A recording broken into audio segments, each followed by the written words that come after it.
کہ اللہ مسبب الاسباب ہے، وہ اسباب کا پابند نہیں ہے، وہ اسباب کا محتاج نہیں ہے، اسباب اس کے محتاج ہیں۔ اگر یہ یقین ہے تو اللہ پر ایمان ہے، یہ نہیں ہے تو تمہارا ایمان اسباب پر ہے، وسائل پر ہے، ذرائع پر ہے، مادیات پر ہے، اللہ پر نہیں۔ اس وقت کہاں راستہ تھا؟ تو راستہ تھا، سمندر ہے اور ادھر سے لشکر آ گیا ہے۔ کلا ان معی ربی سیہدین۔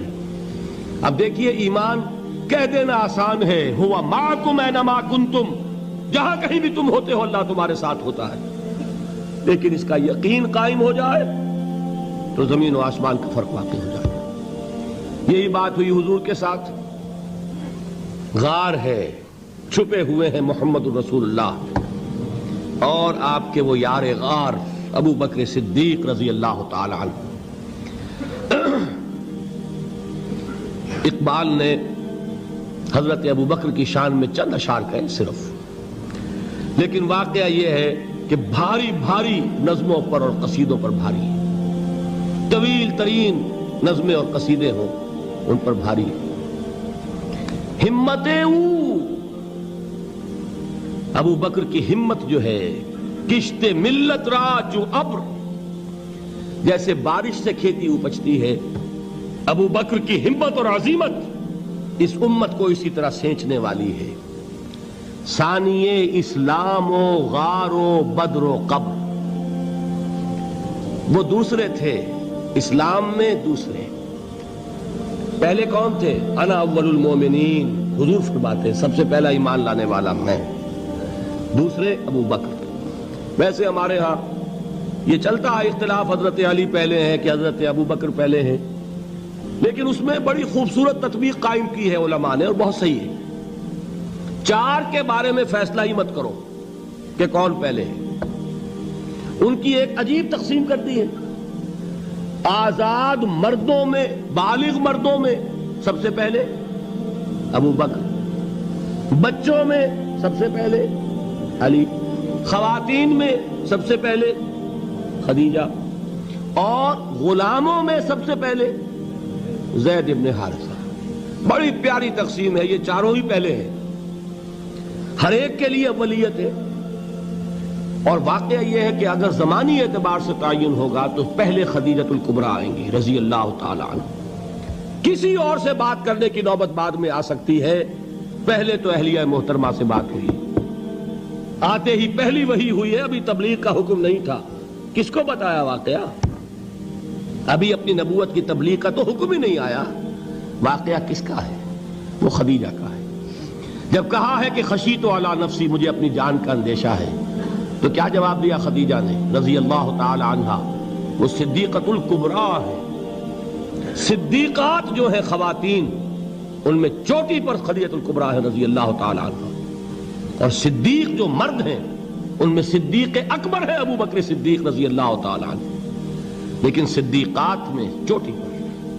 جب حضور نے فرمایا خشیت علی نفسی، کیا فرمایا، کیا عرض کیا، کیسے تسلی دی؟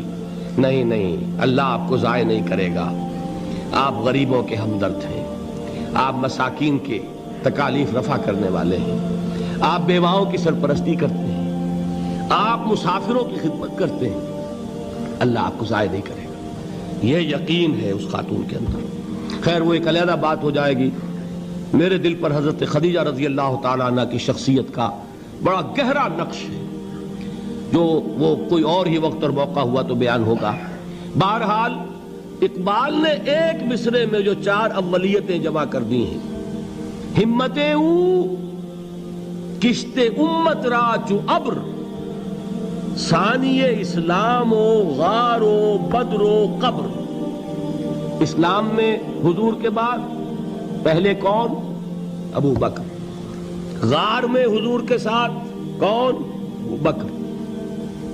بدر کی رات اللہ کا رسول سربسجود، وہ جھاڑ، وہ گھاس پھوس کی جو جھوپڑی بنائی گئی تھی، اور وہاں تلوار ننگی لے کر پہرا دینے والا کون؟ ابو بکر۔ اور اس حجرہ عائشہ میں محمد کے بعد سب سے پہلے دفن ہونے والا کون؟ ابو بکر رضی اللہ تعالی عنہ وصلی اللہ علیہ وسلم۔ وہ جو معاملہ میں سنا رہا تھا غار ثور کا، حضرت ابو بکر بھی حضور کے خیال سے لرز گئے ہیں. آپ کو یاد ہوگا کہ جا کر پہلے تمام جتنے سوراخ تھے انہیں بند کیا ہے. ایک سوراخ رہ گیا تھا جس کو بند کرنے کے لیے کوئی کپڑا نہیں تھا. وہاں اپنی ایڑی رکھی ہے. تب کہا ہے حضور سے تشریف لائیے, اور اپنے زانو پر حضور کو لٹایا ہے. اور وہاں کسی موذی جانور نے کاٹا ہے. حضور کی آنکھ لگ گئی تھی. اس وقت اس بل کے اندر جو بھی بچھو ہے کیا ہے واللہ عالم, اس نے کاٹا ہے. اس کی تکلیف کی وجہ سے ابو بکر کی آنکھوں سے آنسو ٹپک گئے. حضور کے چہرے مبارک پر پڑے ہیں تو حضور جاگے ہیں. معاملہ کیا ہے؟ ایڑی نہیں ہٹائی وہاں سے, مبادا وہ جانور وہاں سے نکل کر محمد الرسول اللہ کو کوئی گزن پہنچا دے. ابو بکر کی ایڑی ہے, جس طرح چاہے کھا لے, ختم کر دے, جان نکل جائے تب کوئی آنچ آئے محمد پر تو آئے, لیکن جیتے جی نہیں. وہ ہے ابو بکر.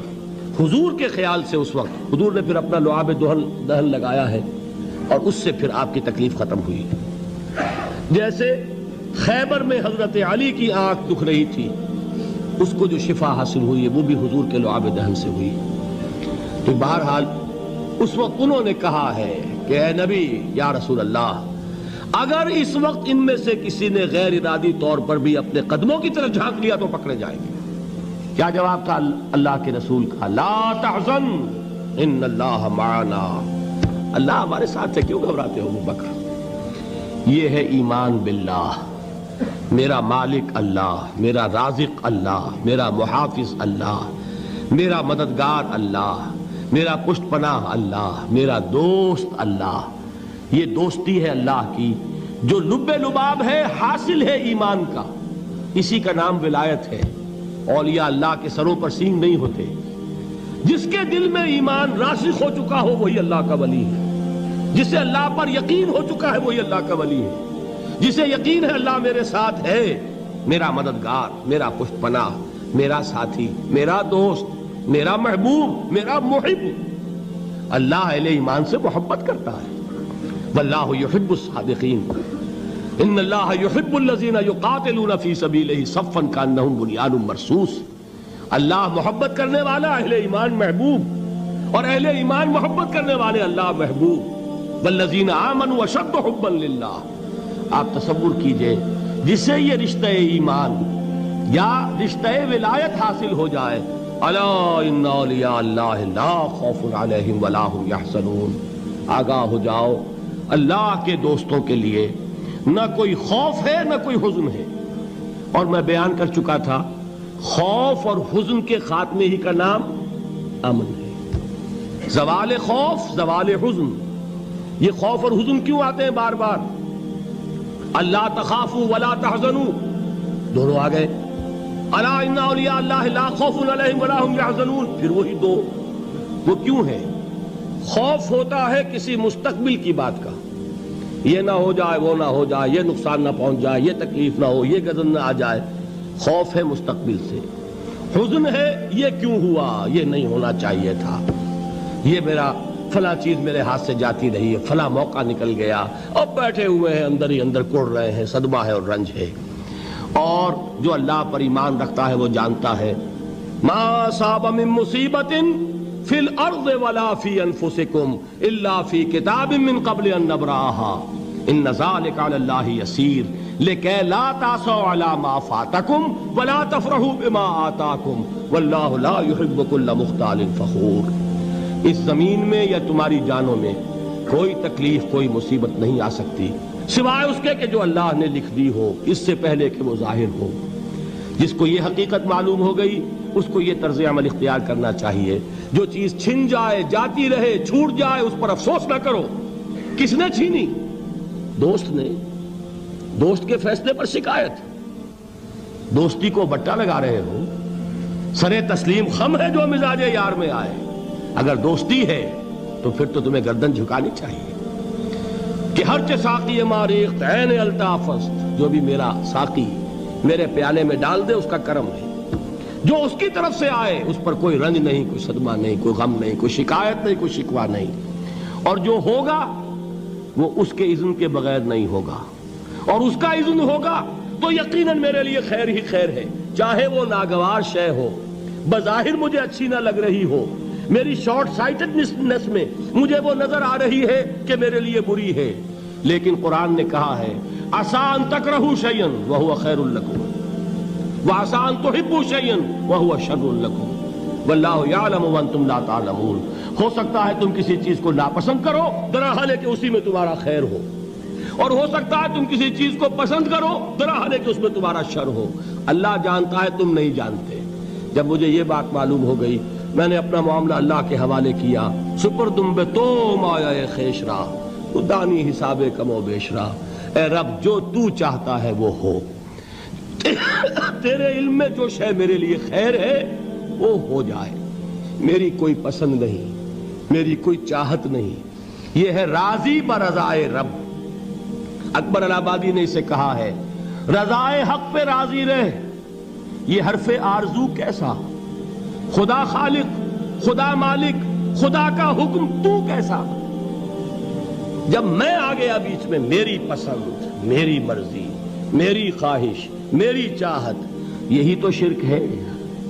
ما شاء اللہ کان وما لم یشاء لم یکن، جو اللہ نے چاہا وہ ہوا، جو اس نے نہیں چاہا نہیں ہوا، اختیار اس کا ہے، میرا تو نہیں۔ رضائے حق پہ راضی رہے، یہ حرف آرزو کیسا، خدا خالق، خدا مالک، خدا کا حکم تو کیسا۔